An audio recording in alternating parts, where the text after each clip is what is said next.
hari ke-9 dan puasa setelah Asyura hari ke-11. Hari ke-10. Tapi di sini ke-11. Tapi di sini tidak wajib.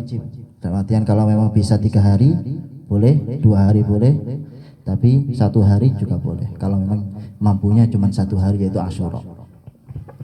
ونسأل الحاضرين والحاضرات تعرفون لماذا نحن في يوم هذا؟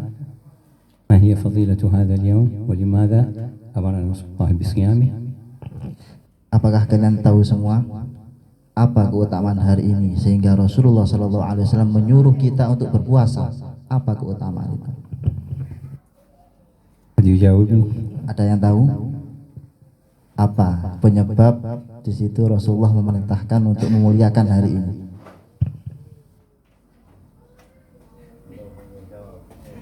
Yang mau jawab monggo. بأس إذا ما يعرف من قال لا أعلم فقد أجاب. Yang tahu silahkan menjawab, nggak usah takut-takut.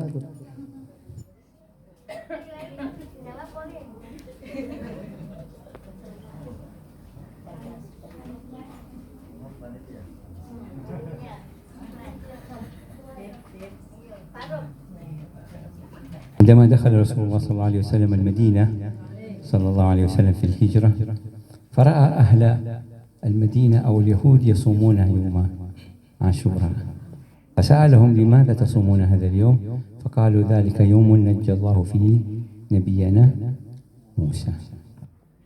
Jadi sebabnya adalah ketika Rasulullah hijrah ke Madinah, masuk ke Madinah, Rasulullah melihat orang Yahudi di situ berpuasa di hari Asyura. Akhirnya Rasulullah mengatakan, kenapa kalian kok puasa di bulan Asyura? Kata mereka, karena kami merayakan keselamatan Nabi Musa alaihissalam.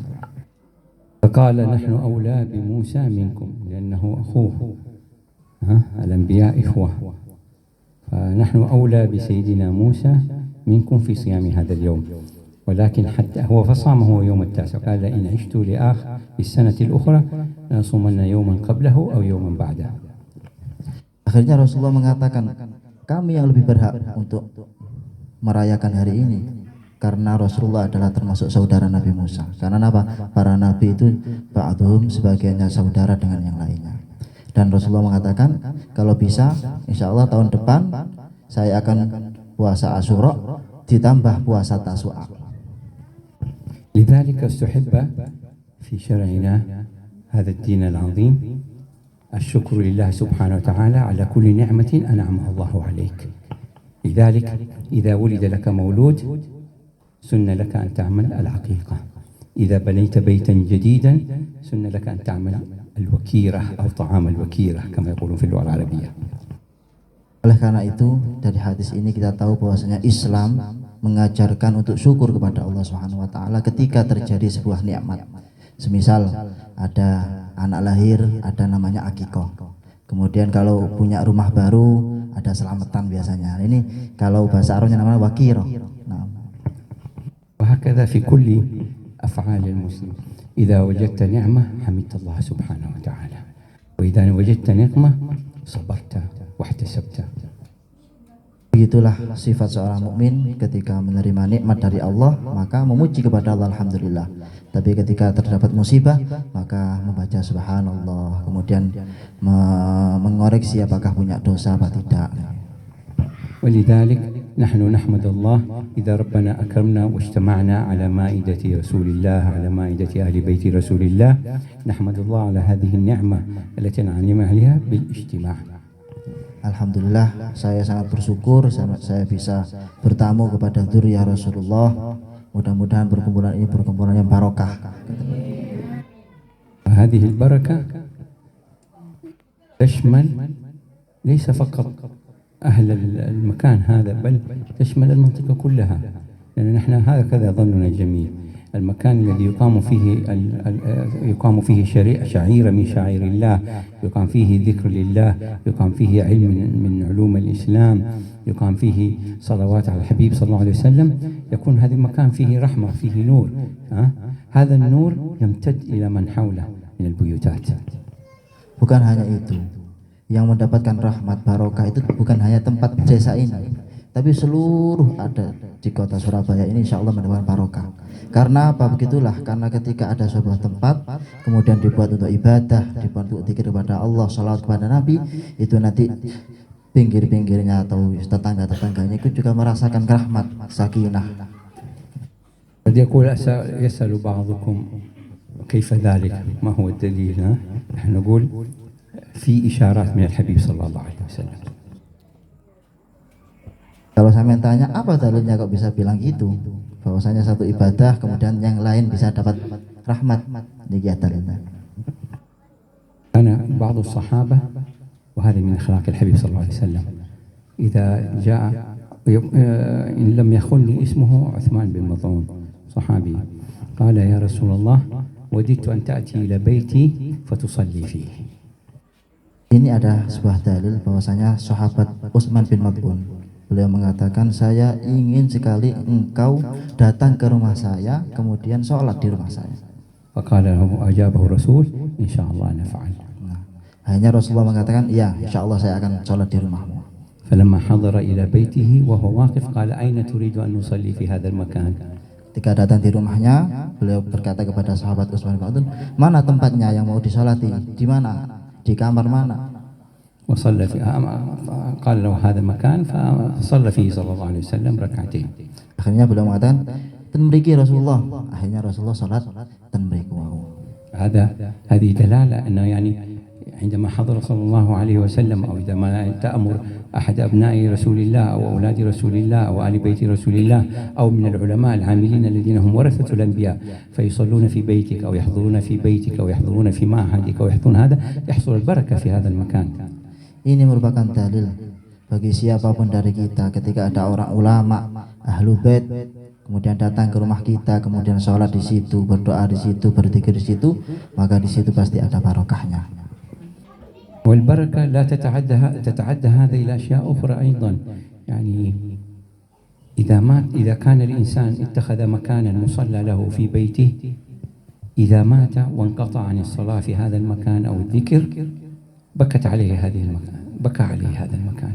هكذا يقول سيدنا علي بن أبي طالب وكثير من سلفنا الصالح. Bukan hanya itu. Jadi yang sangat menangis ketika ada seorang muslim mati, itu bukan hanya orang-orang yang menangis, tapi ketika tempat yang dibuat kita sujud itu menangis ketika kita mati. Begitulah sebagaimana ulama-ulama menjelaskan, seperti Sayyidina Ali menjelaskan seperti itu. ويكون شاهدا لك يوم القيامة. هذه كمان ميزة أخرى، خصيصة أخرى للمكان، أنه يكون شاهد لك يوم القيامة. حتى كان بعض سلفنا الصالح يتحول في بيته من غرفة إلى غرفة، من مكان إلى مكان، حتى يشهد عليه كل هذه الأماكن. حتى في صلاة في المسجد مرة يصلي على اليمين، مرة يصلي على الشمال، مرة يصلي في الخلف، مرة يصلي. لماذا؟ رجاء أن يشهد له هذا المكان بأنه سجد فيه سجدة لله. Bukan hanya itu, bahwasanya tempat yang kita tempati untuk ibadah itu kelak di akhirat akan menjadi saksi bagi kita. Begitu juga dengan ulama salaf saleh. Beliau ketika di rumahnya, di masjid, dimanapun, mesti ketika sholat atau ibadah mesti bertempat dari satu tempat ke tempat yang lain. Tujuannya apa? Agar kelak di akhirat kita banyak yang menjadi saksi bagi kita di akhirat. لذلك أنا أوصي نفسي أولا وأوصي الحاضرين والحاضرات بأن يجعله وردا يوميا في مكان معين يصلي فيه دائما. Oleh karena itu saya mewasiatkan kepada kalian semua, yaitu wiridnya apa? Yaitu jangan lupa setiap ada tempat di situ buat ibadah. Ini wasiat dari beliau. كذلك الذكر يجعل له فيه أذكار. يقول يوم تشهد عليهم ألسنتهم وأرجلهم وأيديهم إذا جعلت لسانك لهجا بذكر الله رطبا بذكر الله شهد لك يوم القيامة. إذا جعلت يدك ممدودة إلى الفقراء والمساكين في العطاء شهد لك يوم القيامة. إذا جعلت رجلك تمشي إلى المسجد شهد لك في كل خطوة تقوم بها غير الخطايا التي تنفذ عنك.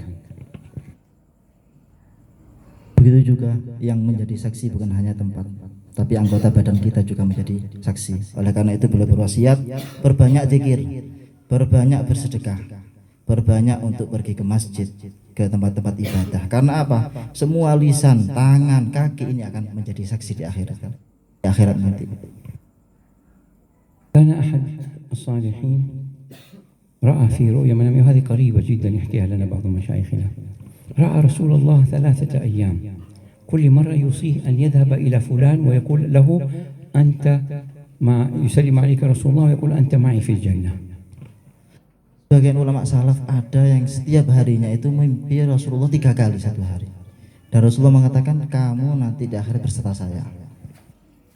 هذا الرجل الصالح العالم يعني يستغرب 3 مرات يأمر الرسول بذلك ويقول له يعني اذهب إلى فلان. هذا فلان كان في المدينة المنورة وليس في بلده، هو في مصر.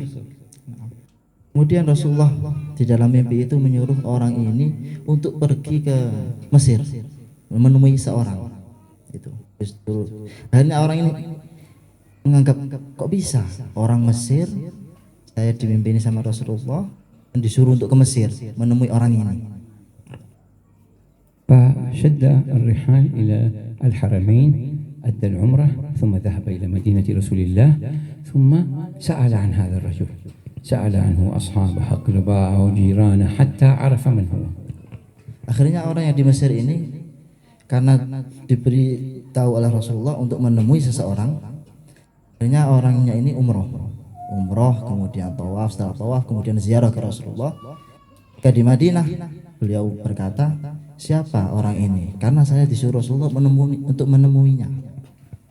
حتى عرف بيته وعرفه فذهب إليه. قال لما رآه والناس حوله يقولون له لماذا تذهب إلى هذا الرجل؟ هذا الرجل فاجر فاسق عاصي، لماذا تذهب إليه؟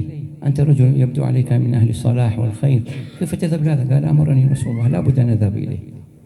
Akhirnya orang yang dimimpikan Rasulullah ini datang Madinah, kemudian tanya, misal di sini ada namanya si Fulan, tanya tentara semua. Akhirnya ngomong, wong iki penggaweane ngerasani elek-elek tok. Ya, beliau mengatakan enggak, saya ini disuruh Rasulullah untuk mencari dia, makanya saya harus tahu dia.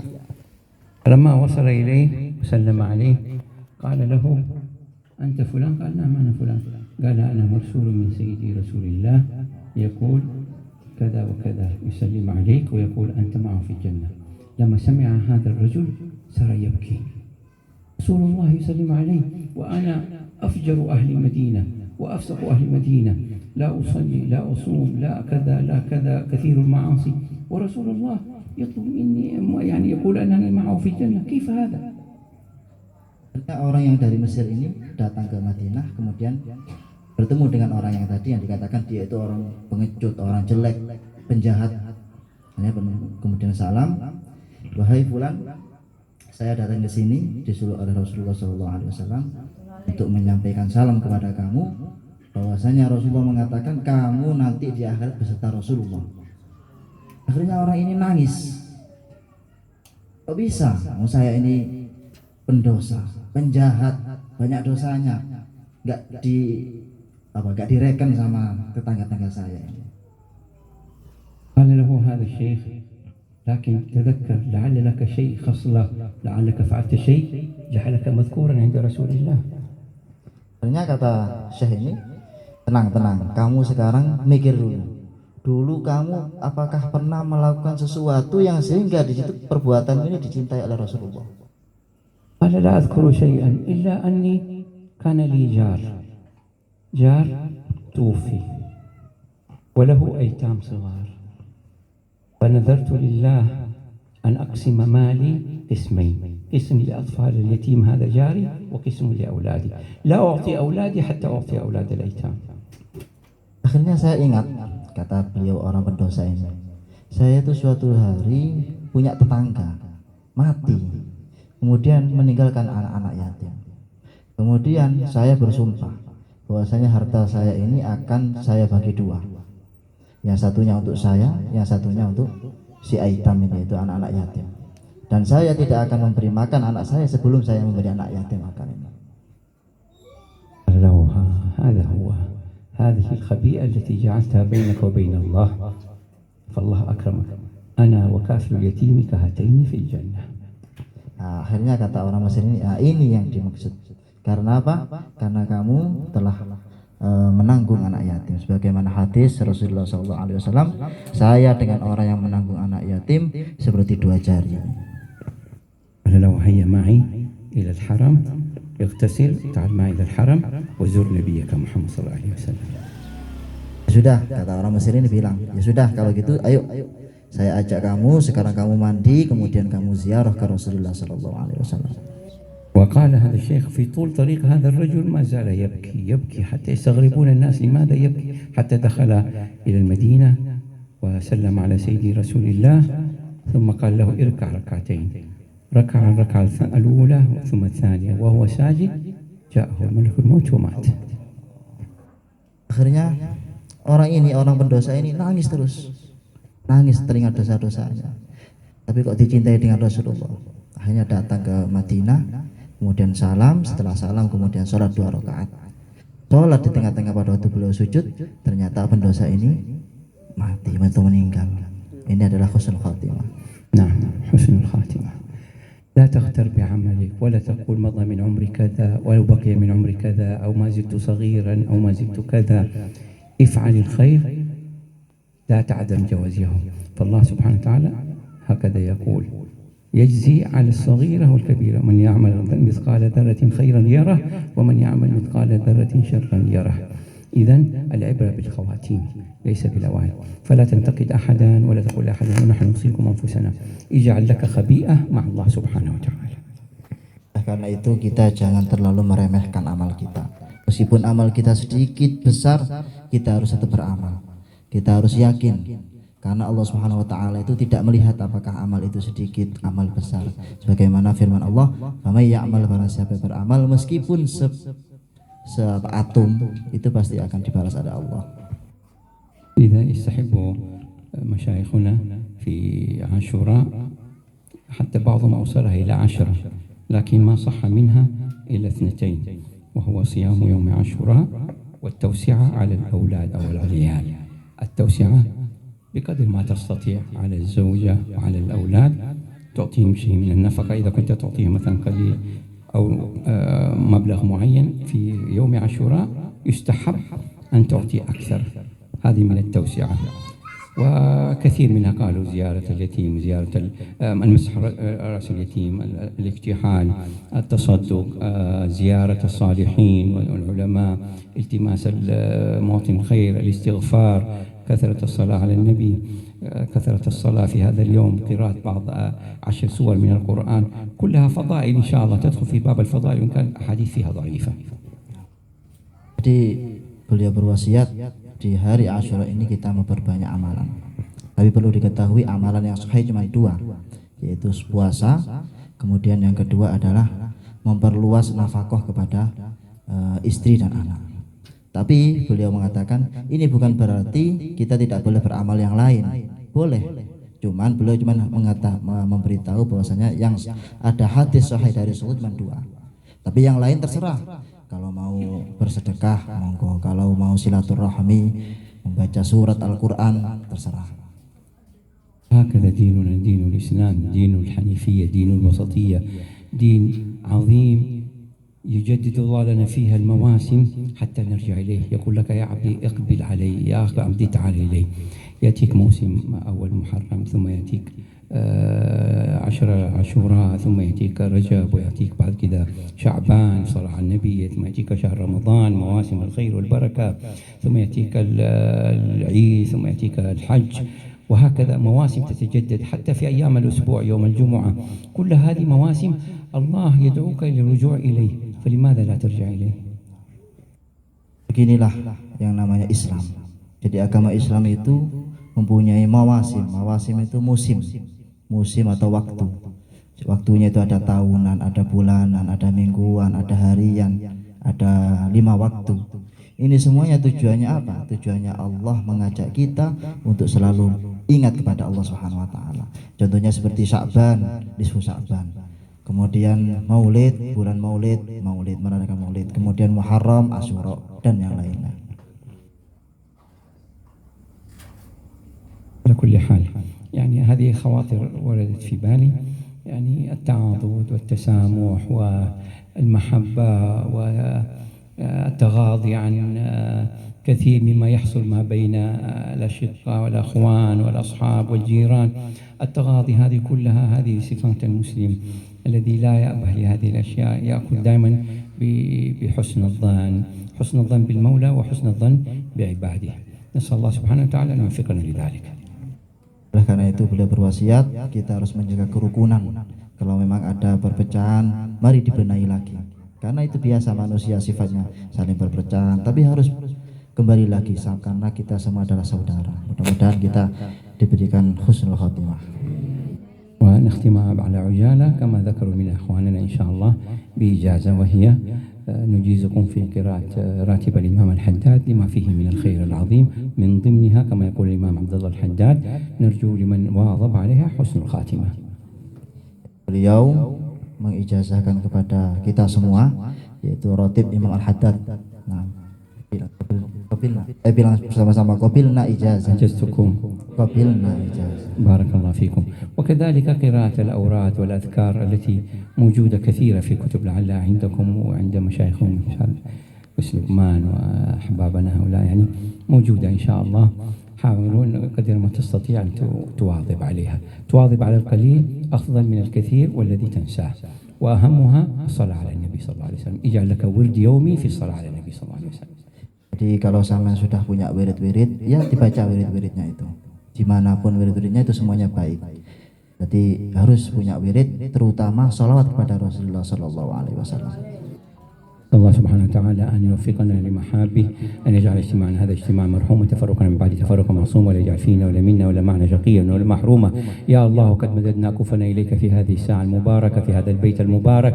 نسألك يا الله تجمعنا على المحبة، تجمعنا على المودة، تجمعنا على الإخلاص، تجمعنا على حسن الظن، تجمعنا مع أولادنا وأحبابنا وقراباتنا وأصحابنا ومن تحت بشكل قلوبنا الجرات بينا.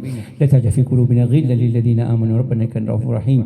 اجعل أنفسنا وأجسادنا وأرواحنا منقادة إلى فعل الخيرات وترك المنكرات وحب المساكين والتحاب فيما بيننا. اجعل ما بيننا المودة والمحبة والرحمة يا أرحم الراحمين. واسألك الرزق الحني ووسع لنا في الأرزاق، وبارك لنا في الأولاد، وبارك لنا في الأزواج، بارك لنا في المعاهد، بارك لنا في البيوت، بارك لنا في هذه البلاد بلاد القدسية. اجعل بلادها أمن ورخاء واستقرار. ابعد عنا كل شر ووباء ومرض وغيرها من الأوباء. اجعل أمرنا معمور بطاعة الله ومع حسن الخاتمة إذا دنت الجلاء وكل نية صالحة ومن صاحب الحاجة بسر الفاتحة وإلى حضرة النبي محمد صلى الله عليه وسلم.